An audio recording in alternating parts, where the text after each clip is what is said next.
Assalamualaikum semua, semoga kesehatan dan keberkahan senantiasa menyertai kita semua. Pada kesempatan kali ini, saya akan mempersembahkan sebuah cerita yang ditulis oleh Dioseta berjudul, Senandung Seduh Lembayung Senja, part terakhir. Sebelum kita memulai cerita tersebut, alangkah baiknya untuk memberikan dukungan dengan cara like, komen, dan subscribe. Dukungan dari kalian sangat berarti bagiku dan akan menjadi motivasi bagi saya untuk terus membawakan cerita-cerita yang menarik lainnya. Dan jangan lupa mampir di Twitter Dioseta, untuk cerita-cerita horor yang lebih seru lainnya. Kali ini kita akan melanjutkan cerita, Senandung Seduh Lembayung Senja part terakhir, bagi kalian yang belum nonton video part sebelumnya. Link video sudah Mimin taruh di deskripsi video. Oke, tanpa berlama-lama, mari kita mulai ceritanya. Hari ini sudah hari ke-7 sejak Reza dan teman-temannya meninggalkan rumah dan tinggal di villa mewah milik Reza. Sebuah villa megah dengan halaman yang luas serta jauh dari pemukiman warga. "Nih, balak nol, makan tuh.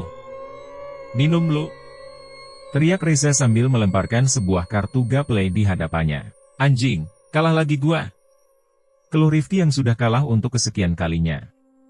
"Mampus. Nih minum," perintah Daru yang juga mengambil gelas jatahnya. Tanpa melawan, Rifki segera mengambil segelas minuman beralkohol yang diserahkan kepadanya. Brak, suara kursi terjatuh terdengar dari ruang belakang. "Zah, apaan tuh?" tanya Rifki pada Reza yang duduk membelakangi ruang belakang. "Mana gua tahu, lu cek aja," perintah Reza yang juga masih terpengaruh minumannya yang mengandung alkohol. Rifki memperhatikan ke tempat asal suara itu. Bayangan seorang perempuan terlihat dari sana. "Raniza, kayaknya udah ngebet lagi sama lu," ledek Rifki. "Resek lu ladenin dulu sana, gua lagi nanggung nih," balas Reza yang masih asik dengan minumannya. "Asik, jangan diganggu ya." Spontan Rifki meninggalkan tempatnya dan menuju ruang belakang. Di tengah-tengah ruangan Rani berdiri dengan anggun seolah bersiap menggoda siapapun yang datang. "Rani sayang. Seperti biasa, kalau kamu mau sama Reza, kamu harus puasin aku dulu," ucap Rifki yang setengah mabuk oleh minumannya. Rani tersenyum, tidak seperti hari-hari sebelumnya, kali ini ia terlihat begitu tenang. "Enggak, aku gak nyariin Reza, aku mau sama kamu Rifki," ucap Rani menggoda. Rifki merasa senang dengan itu dan mencoba meledek Reza. "Reza, Rani udah gak mau sama lu, katanya Rani maunya sama gua," teriak Rifki yang segera terdengar oleh Reza. Reza yang setengah sadar tidak menghiraukan ucapan Rifki. Tanpa menunggu lama, Rifki segera menghampiri Rani dan melakukan hal yang seperti mereka lakukan di hari-hari sebelumnya.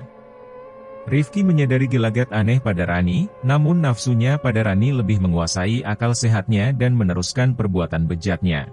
Di satu sisi, setelah beberapa lama Reza mulai tersadar dari mabuknya dan teringat sesuatu. "Daru, Rani kan kita rantai di kamar? Kenapa dia bisa keluar?"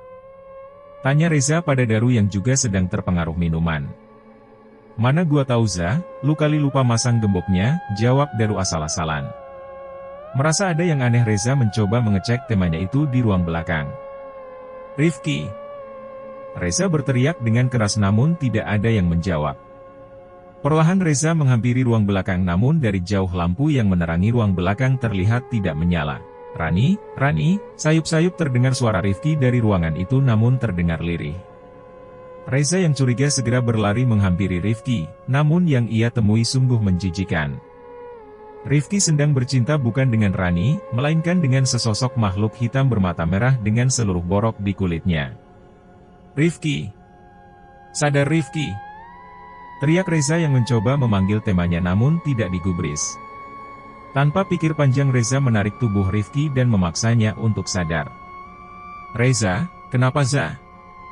tanya Rifki yang tidak mengerti maksud Reza. "Itu lihat sendiri lu ngapain?" teriak Reza sambil menunjuk makhluk menjijikan itu. Rifki menoleh kembali ke arah sosok yang sebelumnya ia lihat berwujud Rani dan segera terduduk sambil menahan mual saat melihat wujud makhluk itu. "Hi, apaan itu Zah? Tadi itu Rani," jelas Rifki. Sebelum sempat menjawab, makhluk menjijikan itu mulai berdiri dan bersiap menghampiri Rifki kembali. Kesini, kita belum selesai, suara makhluk itu terdengar begitu menyeramkan. Lari Zah, lari! Teriak Rifki yang mulai panik. Samar-samar, terdengar suara tertawa puas dari luar jendela. Reza dan Rifki berlari ke ruang tengah, mencoba menghampiri Daru namun tak menemukannya di tempatnya berada. Bukan mencari, Rifki dan Reza yang ketakutan memilih berlari ke arah kamar Rani memastikan keadaannya. Namun tak sesuai harapan mereka, rantai yang digunakan untuk mengikat Rani sudah tergeletak tanpa ada Rani yang terikat. Rani kemana? Gimana dia bisa lepas? Ucap Reza kesal. Di tengah kebingungan mereka, terdengar suara langkah kaki menuju ke atas. Itu ada suara ke atas ya? Jangan-jangan itu Rani? Teriak Rifki. Tanpa pikir panjang, mereka berlari ke atas ke arah suara itu. Bayangan seorang wanita terlihat dari arah balkon. Reza dan Rifki saling menatap. Kali ini mereka memastikan bahwa yang mereka lihat adalah hal yang sama dan segera keluar menghampirinya. Rani, kesini loh! Perintah Reza pada Rani yang mencoba bersembunyi dari kedua orang itu. Gak sudi gua ngelakuin perintah lu lagi. Teriak Rani yang mencoba melawan. Reza merasa aneh, ia tidak percaya ilmu pelet terkuat yang ia rapalkan bisa terlepas. Diam lu. Pokoknya sekarang lu harus ikut gua. Atau gua akan. Akan apa? Gua gak takut sama lu.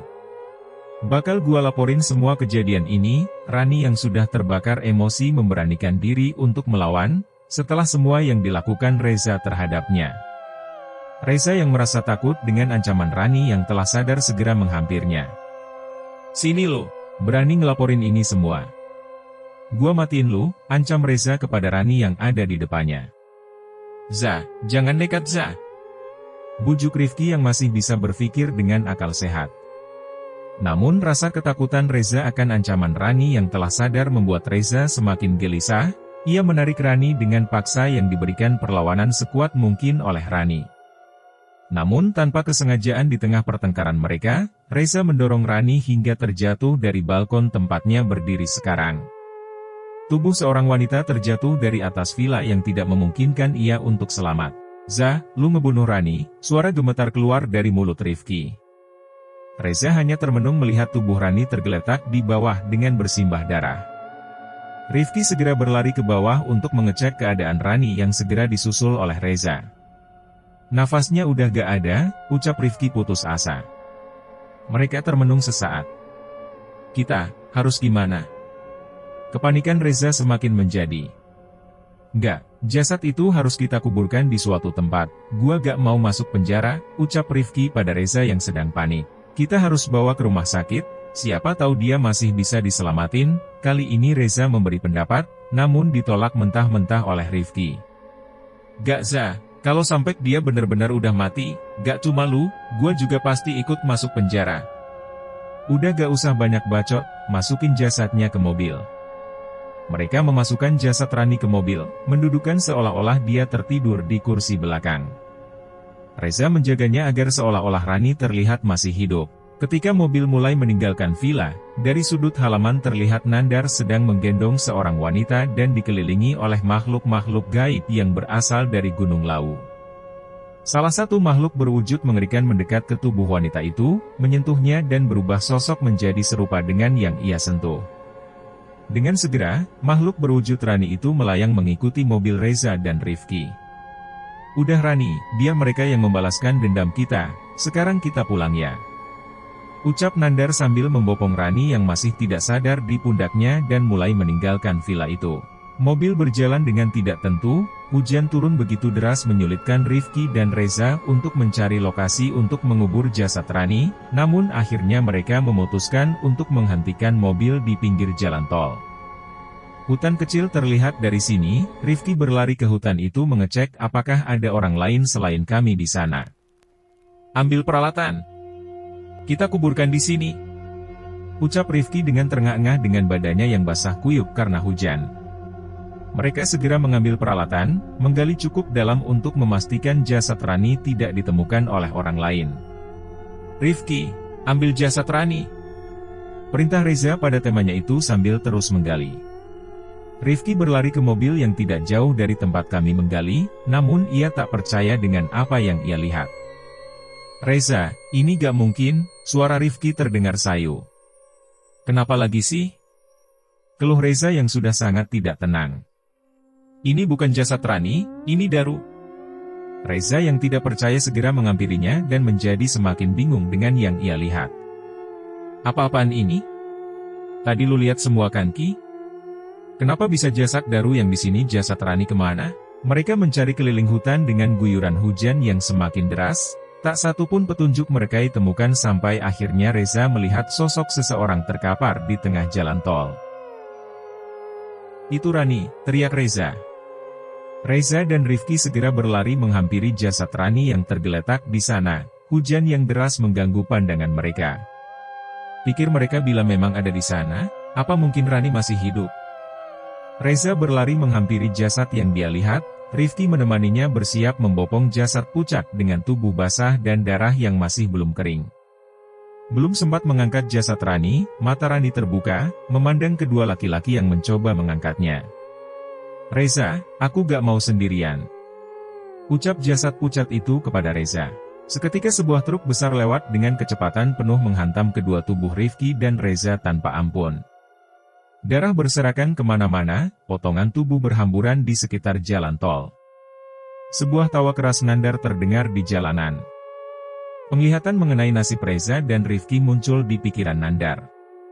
Seketika Rani mulai tersadar dan mencoba menegur seseorang yang membopongnya. "Nandar, Rani, sudah sadar?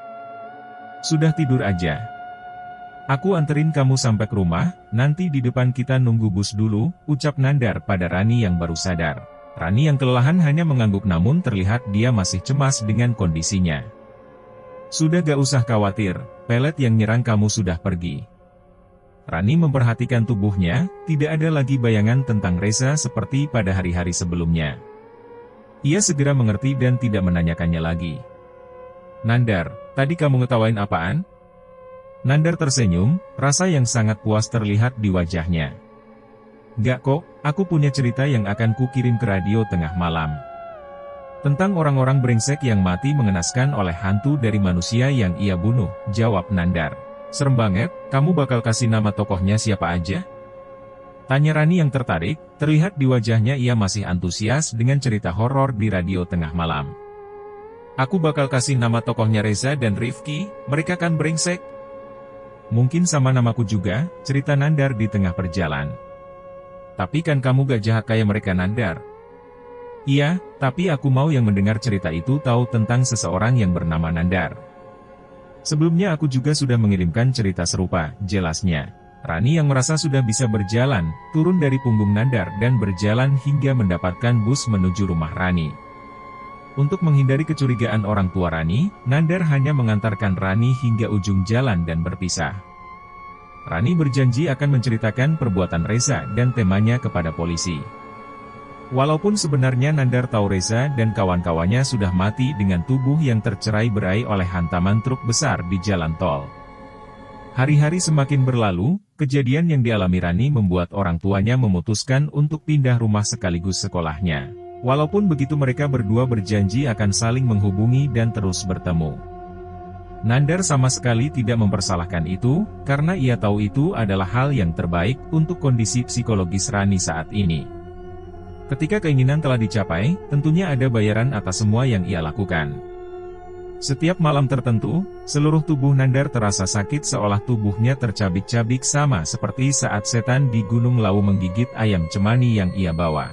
Sebelumnya rasa sakit itu hilang ketika sebuah penglihatan muncul di mana seluruh tubuh Nandar dibasahi dengan darah ibunya dan lelaki yang bersamanya. Tidak hanya itu, setelahnya juga Nandar merasakan rasa sakitnya hilang dengan darah Reza dan kawan-kawannya setelah kematian mereka. "Permisi." "Woi buka," suara seseorang terdengar mengetuk pintu rumah Nandar ketika ia berjuang dengan rasa sakitnya. Awalnya Nandar tidak menghiraukan, namun ketukan itu terus mengganggunya hingga membuatnya kesal dan memutuskan untuk membukanya. "Yah, malah lu bocah sial yang buka. Ibu lu mana?" ucap seseorang yang dari tadi mengetuk pintu rumah Nandar. Itu adalah salah satu dari sekian banyak laki-laki yang sering dibawa ibu Nandar ke rumah. Ibu gua sudah mati. Ngapain lagi lu kesini? Jawabnya dengan wajah kesal sambil menahan rasa sakitnya. Brengsek, hati-hati lu kalau ngomong, bisa gua matiin lu. Ucap orang itu dengan emosi. Nandar yang terlihat semakin kesal membanting pintu dan menguncinya. Terdengar suara pintu digedor berkali-kali dengan ancaman. Kesal, marah, emosi menjadi satu di pikiran Nandar. Sesosok makhluk peliharaannya berdiri di hadapannya seolah menawarkan sesuatu. Seolah mengerti dengan maksud keberadaan setan itu, Nandar hanya mengangguk dan makhluk itu keluar menuju pria di luar. Sekali lagi, sebuah penglihatan menunjukkan pria yang mengancamnya tadi mati dengan tubuh yang mengenaskan di sebuah sungai. Seketika rasa sakit Nandar menghilang begitu saja. Hal ini berulang terus-menerus. Setiap weton tertentu ilmu yang dimiliki Nandar selalu meminta bayaran dari orang-orang yang ia benci dan yang ia kenal. Hingga pada akhirnya makhluk itu meminta Rani sebagai bayarannya. Gak akan kubiaran kalian menyakiti Rani. Tolak Nandar dengan menahan rasa sakitnya, namun siksaan di tubuhnya membuatnya semakin merasa kesakitan. Di tengah keputusasaannya itu ia teringat seseorang berpakaian dukun yang ia temui di Gunung Lau. Tanpa berpikir panjang, ia bergegas membereskan barangnya dan sekali lagi kembali menuju sebuah tempat di mana ia mendapatkan kemampuannya ini. Jalur pendakian yang sama terlihat di hadapan Nandar, namun sebelum kembali ke pasar setan, Nandar mencoba bertanya kepada seseorang yang berjaga di gerbang pendakian. Mas, tahu bapak-bapak yang sering berpakaian hitam seperti dukun? Tanya Nandar sembari menahan rasa sakitnya. Mbah Sarno bukan mas? Masnya mau berobat ya? Tanya orang itu menebak kondisi Nandar. Iya mas, dia bisa ditemui di mana ya? Tanya Nandar lagi. Dia praktek di salah satu desa, gak jauh dari sini kok, saya gambarin denahnya ya. Kali ini orang itu memberikan sebuah kertas yang menggambarkan lokasi rumah orang itu. Sebuah rumah kayu yang cukup besar terlihat di tempat sesuai yang digambarkan orang tadi. Terlihat beberapa orang mengantri di sana, tak sedikit yang datang dengan kondisi tidak sehat. Nandar mengurungkan niatnya dan lebih memilih menunggu hingga tempat itu sepi. Langit semakin memerah. Hawa dingin mulai merasuk tak lama setelahnya rumah Mbah Sarno mulai sepi dan sosok seseorang yang pernah ia lihat muncul dari dalam rumah. Kamu masuk, ucapnya yang ternyata sudah sadar dengan kedatangan Nandar. Nandar menuruti dan segera memasuki rumah itu. Ada perlu apa kamu kesini? Tanya orang itu. Mbah kan yang nyuruh saya ngambil ilmu ini. Sekarang setan itu malah berbalik meminta bayaran nyawa teman saya yang ingin saya tolong. Ucap Nandar dengan emosi. Bocah goblok. Namanya ilmu dari alam gaib pasti meminta bayaran. Kamu harus siap dengan semua konsekuensinya, jelas orang itu.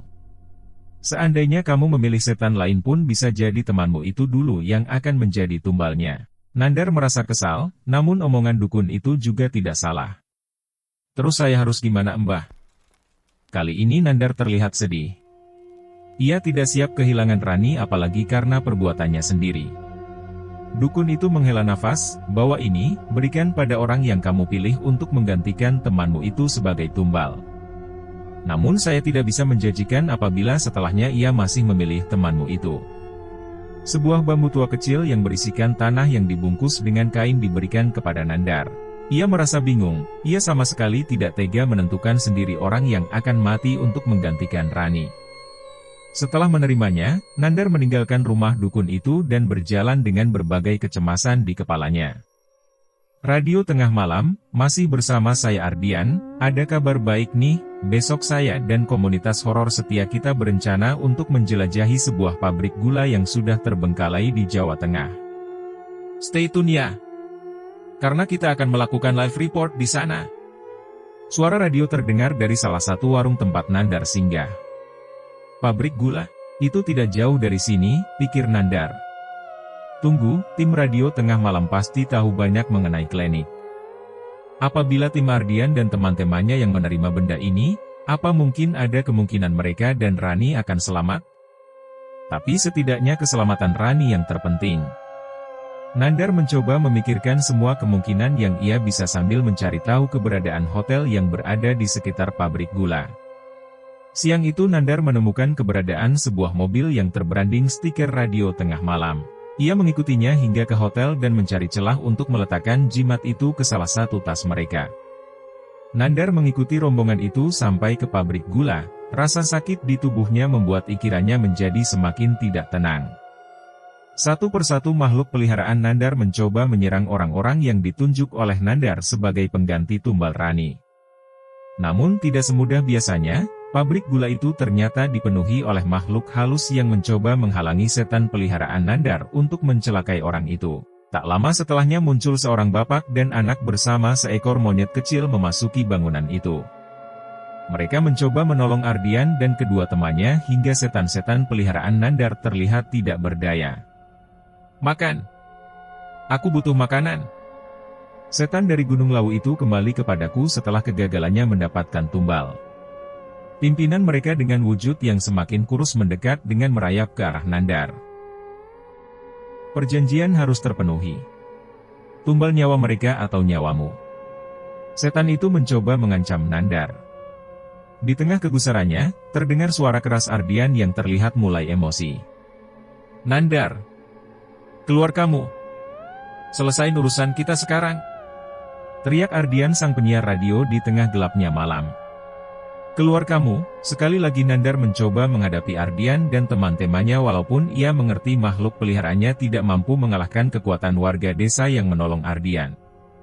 "Ardian, kamu ingat cerita ritual pemanggil setan di Gunung Lawu yang kamu ceritakan?" ucap Nandar. "Ini hasilnya." Makhluk kurus dengan lengan yang panjang berkumpul berjejer di sekitar Nandar. "Kamu gila, berapa banyak tumbal yang kamu habisi?" tanya seorang bapak yang menolong Ardian dan kawannya. "Banyak, terlalu banyak, semua nama yang mati sudah kukirimkan padamu," ucap Nandar menjawab pertanyaan mereka. Nandar mengingat semua nama-nama dalam cerita yang ia kirimkan ke radio tengah malam. Semua nama itu adalah nama dari orang yang mati akibat perbuatan setan Lawu ini. "Sudah, cukup, hentikan semua ini Nandar. Apa salah kami?" Ardian mencoba meyakinkan Nandar. Bukannya menahan diri, Nandar malah bersiap untuk sekali lagi menyerang mereka. "Tidak bisa, harus ada bayaran atas semua ini, yaitu nyawa kalian," ucap Nandar dengan putus asa. Bapak yang menolong Ardian segera maju ke samping Ardian, anak yang memiliki ilmu itu juga bersiap melindunginya. Tidak ada dari kami yang akan jadi korban ilmumu," ucapnya sambil mulai membacakan doa. Terlihat wajah putus asa di wajah Nandar. Dia tahu makhluk-makhluk pengikutnya tidak akan bisa mengalahkan kemampuan kedua orang hebat ini. Wajah Nandar terlihat mulai pucat, air mata mulai menetes di matanya. Namun sebuah pemikiran muncul di kepalanya. Bila tidak mendapatkan tumbal pengganti Rani, maka dialah yang akan menjadi korbannya. Ia melihat sosok Ardian, keberadaannya selama ini selalu menemani Nandar walau hanya dengan suara di radio tengah malam. Setelahnya ia mengingat sosok Rani yang sangat ia cintai.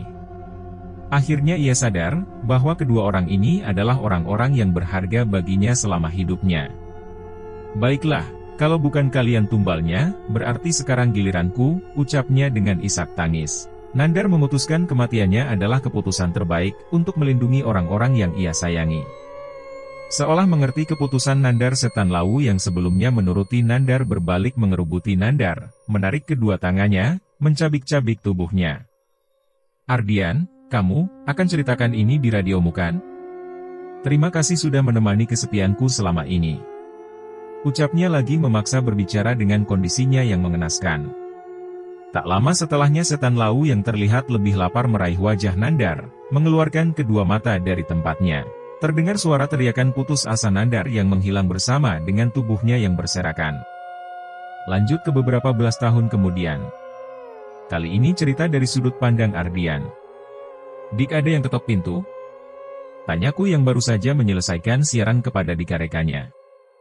"Iya kayaknya, lu bukain dulu dah, gua dikit lagi selesai," perintah Dika padaku. "Woke, lu kelarin aja dulu." Aku segera berdiri dari sofa dan mencoba mendekati pintu. Namun lampu tiba-tiba berkedip dengan tidak wajar dan angin dingin berhembus di leherku. "Jangan dibuka," suara berbisik terdengar dari belakang punggungku. Ia tidak menghiraukan, namun kedipan lampu menjadi semakin cepat dan mengerikan. Saat langkah kakinya mendekat menuju pintu, muncul sesosok makhluk pria seumurannya dengan wajah yang hancur. Aku heran dengan apa yang terjadi, hantu Nandar hanya menatapnya dan kali ini berbicara dengan berteriak di hadapan wajah Ardian. "Jangan dibuka!" Di tengah kepanikan aku berlari menuju Dika untuk meminta pertolongan. "Dika, hantu Nandar Dika, dia ngelarang buat buka pintu," teriakku pada Dika dengan panik. "Yang bener lu?" Dika tidak percaya. Ia segera berdiri meninggalkan kursinya dan mengintip lewat jendela. Dari dalam terlihat seorang perempuan menunggu di depan pintu. "Ada perempuan tuh di luar, kasihan kalau gak dibukain." Dika tidak menghiraukan peringatanku dan membukakan pintu itu. "Permisi mas, maaf mengganggu malam-malam, saya Rani," ucap perempuan yang datang di malam hari itu. Aku menoleh ke sekeliling ruangan mencari keberadaan Nandar. Namun ia tidak menemukan sosoknya sama sekali. "Masuk dulu Mbak Rani, di luar dingin, ada perlu apa?" tanya Ardian yang mempersilahkannya duduk. "Mas Ardian, masih ingat Nandar?" ucap Rani membuka pembicaraan. "Nandar yang dulu sering mengirim cerita?" tanyaku memastikan. "Iya mas, saya pacarnya," jawab Rani dengan wajah yang ragu. Spontan aku memukul meja. Terjelaskan sudah mengapa ia mati-matian melarangku untuk membuka pintu. Mataku mencari Nandar ke sekeliling ruangan, namun tak terlihat dia dimanapun. "Kenapa Mas Ardian?" ucap Rani yang merespon tingkah lakuku. Tidak apa-apa Mbak Rani, Nandar kan sudah meninggal lama." "Kok Mbak bisa tiba-tiba ke sini?" tanyaku padanya. "Iya Mas, selama ini setiap saya rindu sama Nandar, saya selalu dengerin radio tengah malam. Entah kenapa saya merasa merasakan kehadiran Nandar di beberapa cerita radio tengah malam," cerita Rani padaku. Aku berpikir sejenak, beberapa cerita yang kubacakan memang ada beberapa yang berasal dari Nandar yang menghantuiku sejak lama. Tapi aku tidak pernah menyangan akan ada yang menyadarinya. "Mbak Rani, kalau saya cerita, mungkin Mbaknya gak percaya, sebenarnya." "Jangan ceritakan." Belum sempat menyelesaikan kalimatku, roh Nandar berdiri di hadapanku melarangku untuk memberitahukan keberadaannya di hadapan pacarnya itu. Namun sepertinya Rani tidak menyadari keberadaannya. "Sebenarnya apa mas?" tanya Rani yang menyadari kejanggalan ini. Sebuah bisikan terdengar di telingaku, ia mencoba memberitahukanku apa yang harus kukatakan pada Rani. Sebenarnya, sebelum kepergian Nandar, ia sudah mengirimkan banyak cerita ke kami. Dia minta kami membacakan cerita itu bertahap, aku menjawab sesuai bisikan Nandar. "Yang benar mas, berarti itu semua benar cerita Nandar?" ucap Rani yang terlihat senang.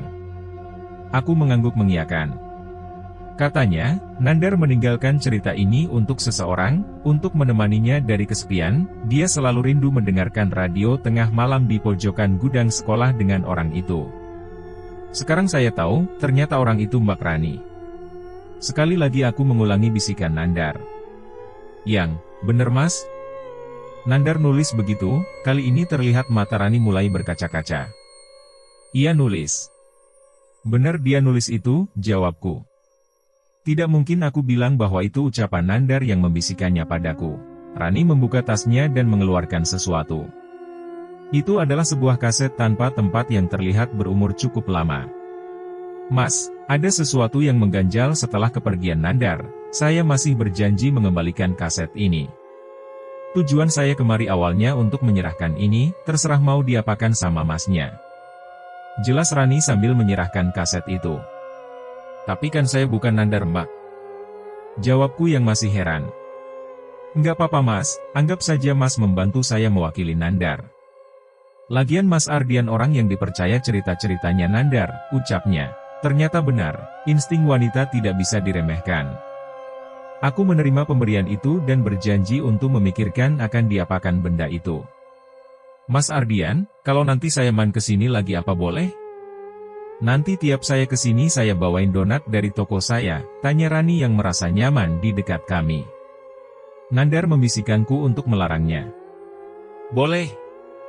Boleh banget Mbak Rani. Kalau Ardian gak mau ketemu, sama saya aja," teriak Dika dari meja editornya. Aku mengambil majalah dari meja ruang tamu dan melemparkannya ke Dika. Rani yang melihat hanya tertawa melihat tingkah kami.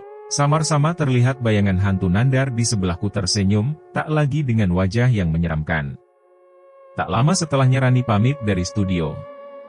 Aku kembali masuk dan melihat hantu Nandar sedang terduduk di ruangan studio. "Jadi ini alasan kamu terus di sini?"